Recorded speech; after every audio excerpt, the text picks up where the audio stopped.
great music here. We have great everything here. Why? Because we are here.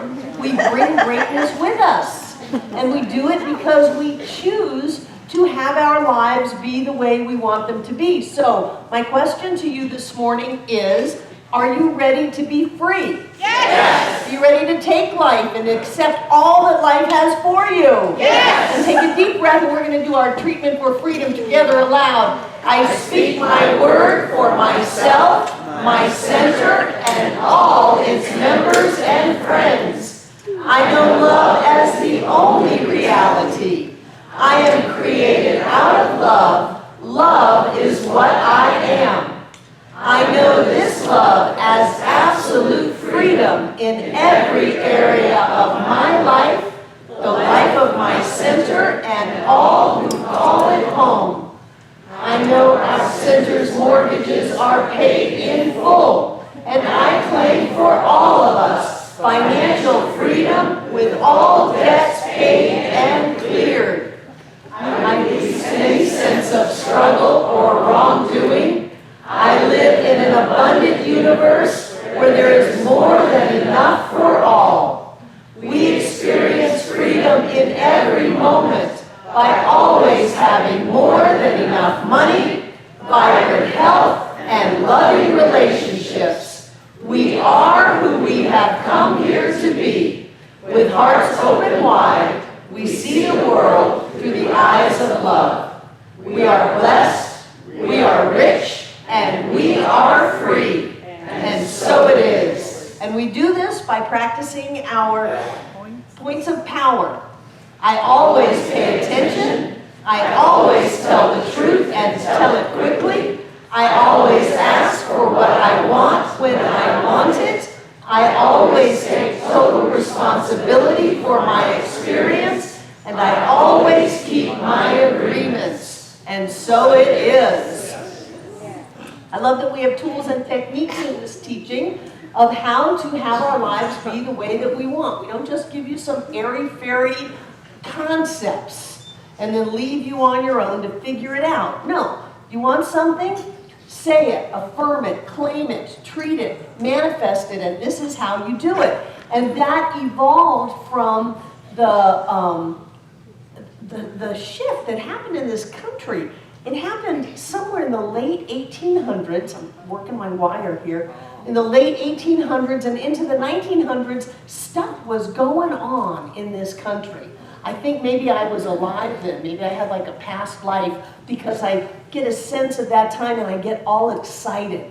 And we just finished a class on Monday nights on Wallace Wattles, The Science of Getting Rich, The Science of Being Great, and How to Get What You Want. Great stuff. He wrote that in 1910. And then in 1912, out comes this little book by Charles Hannel called The Master Key. And I know that he wrote on Wallace Wattles' ideas a little bit, but they were coming up with something. And people were grabbing hold of it, and it was catching on like wildfire. People would come to these big gatherings. There wasn't television, there wasn't the movies, there wasn't much to do. So when people would want to go places, they would gather and they would hear a lecturer. And they would listen to these new ideas that were being brought forth. Ideas that say, life isn't happening to you. It was a whole big shift from a much more conservative, religious point of view that said your destiny was set. There was an outside deity that based on what you had done up until now, or perhaps the sins of the fathers or whatever, you had a set place in life that you were going to achieve, and that was it. And then there were these other ideas being brought forth that say, no, God's not outside of you. There's a power and a presence within you. And that you can use that power to move through you to manifest your life. There were different ideas that said, if you want to speak in dualistic language, and just take a breath and forgive me for this and let's move on, God wants you to be rich. How could God not want you to be rich? Even in the parent-child paradigm, how could the parent not want the child to benefit. That's what all of those parables in the New Testament were. The prodigal son, that idea that that parent energy is going to want the child to have the best. Bring out the fatted cow. Let's throw a party. It doesn't matter what you did. All is forgiven. Let's move on. Right. So in that paradigm, the only thing that created us out of itself could want, it is for us to prosper, for us to thrive, for us to succeed. And it wasn't just about somebody far away, one of the steel moguls or the railroad moguls or a mogul this or a mogul that. It wasn't about them. It was about everybody has that. There was a new idea that was catching hold in this country at that time. My mic is cutting out? You sure it's not my voice? I've had a wonderful week. Oh, good, good, good. Listen to me. I love me.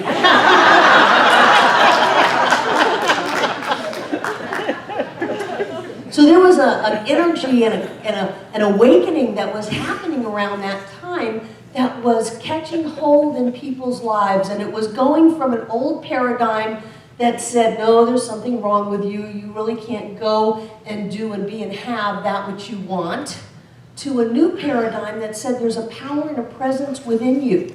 And that if you learn how to use it, you can create the life of your dreams. Doesn't matter how far-fetched it seems, doesn't matter how far away it is, you can create that. And the idea, this master key, is that we're not working on the outside, the world without.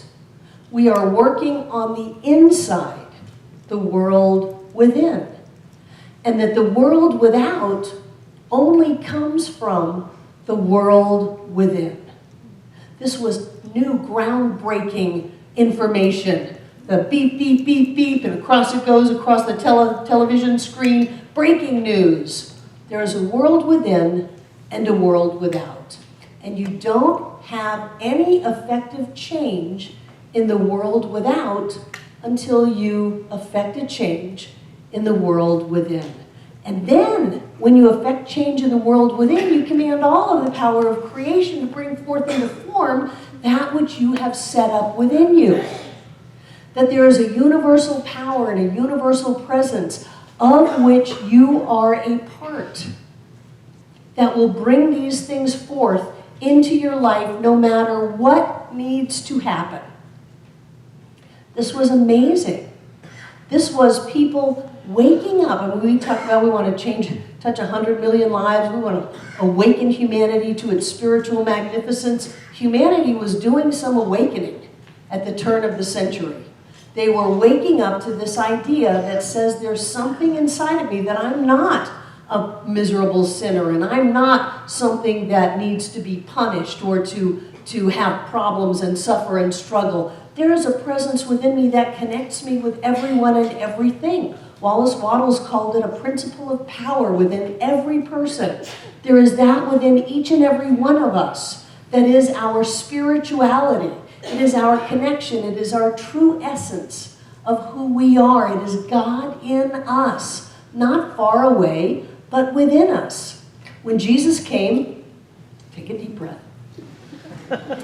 When Jesus came, he took the God of Moses and shifted it. The God of Moses was a vengeful God and remembered, all of the bad things that we had done and had a book and a bad attitude and all of that. And Jesus changed it to what he called Abba or Papa. And he said, the Father and I are one. It's the Father within that doeth the work. And in all of Jesus' parables, the Father was very forgiving and loving and nurturing. It was a whole different idea than the God of Moses, which was vengeful and would rain down, curses and things like that. So here we have this awakening that there is a principle within us, there's a presence within each and every one of us that supports us and connects us and lifts us. And it is our job to open up to that. It is our job to allow that to move through us. And there are ways to do that. I love this teaching because it gives me definite things to do. I remember when I first got into it and I would read the Science of Mind textbook and it would all be very lofty and the infinite and the absolute and self-existent first cause. Wonderful ideas doesn't help me pay my rent. And then I would get these things to do.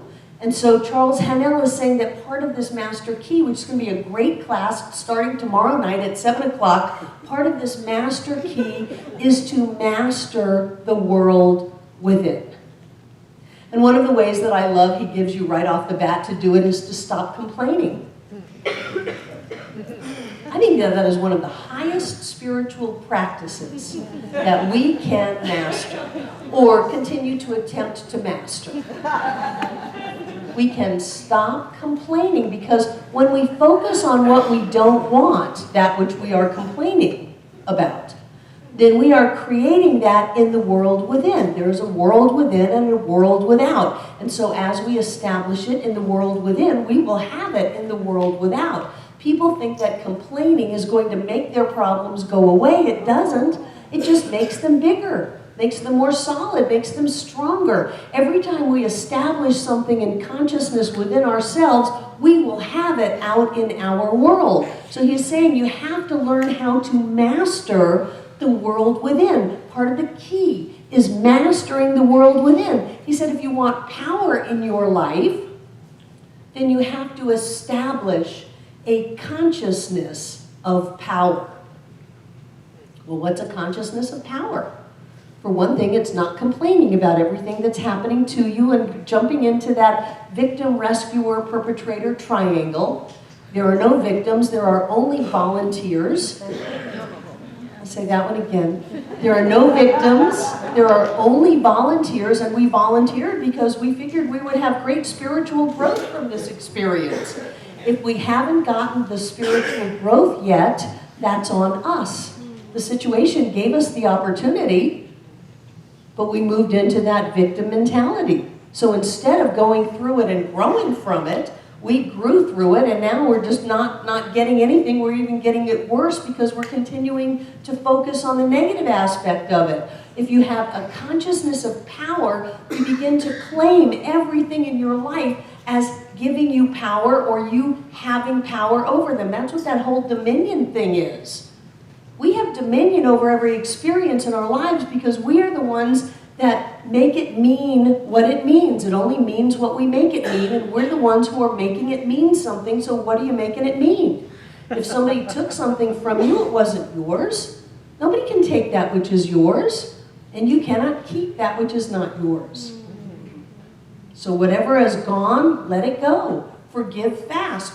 Be in a position of power. Know that if it's not that, it's something better, that only good comes into your life, that you have a right to prosper and be happy and healthy and whole. You establish that in the world within, and then the world without reflects that.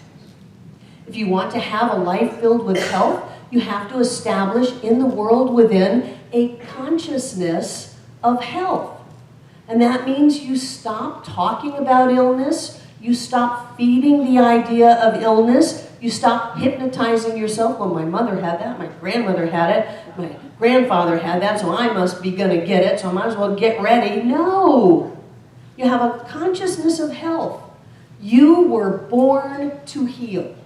I don't care what happened, there is a health and a wholeness within us, and it is our physical body's constant movement back toward health. If you cut yourself, you will stop bleeding.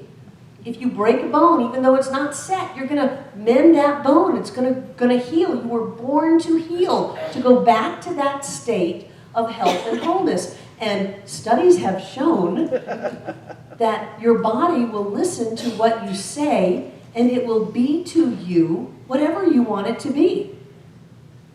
There are studies that have done on people with multiple personalities. I love this stuff. And one subpersonality, that's when somebody comes out and it's, Karen, and then you've got the other one that's Susan, then you've got the biker chick, that's whatever. Those are multiple personalities, and when, I didn't want to name her. It is Bike Week in Daytona. So you have multiple personalities, and each one of those personalities can have a diagnosed, measurable physical illness. One of them, when they come out, they better have the insulin shot ready because they're diabetic. Another one can come out, you better have the glasses ready because they can't see. Another one will come out and they have other issues. They are just like that. The body demonstrates and then lets go of physical illnesses just like that. That is the outer based on the inner. So many people in the world are hypnotized that they wait for the outer to change before they change the inner. No, no, no, no. We have to change the inner in order for the outer to change. It is a world within first, and then a world without. The world without is always reflecting the world within. And this was way before The Secret and the law of attraction, although in 1912, Charles Hannel does talk about the law of attraction. This was an idea that said, you can change your life if you change the way you think. It was amazing. People were coming into these large groups of thousands and thousands of people and listening to speakers and going and changing their life, talking to each other, having it catch form. We didn't have Newsweek back then. We didn't have TV back then. We didn't have centers for spiritual living.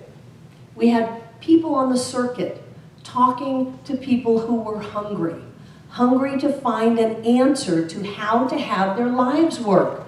If you want to have it on the outside, you first must develop the consciousness of having it within. Think about what you're thinking about. Certainly monitor what you talk about.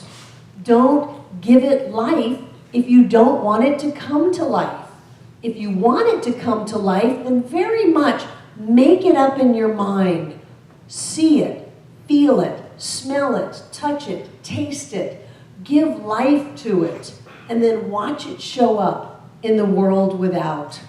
We are powerful beyond our wildest dreams. We command all of the creation. We command all of the creative power of all creation. It's already inside of us.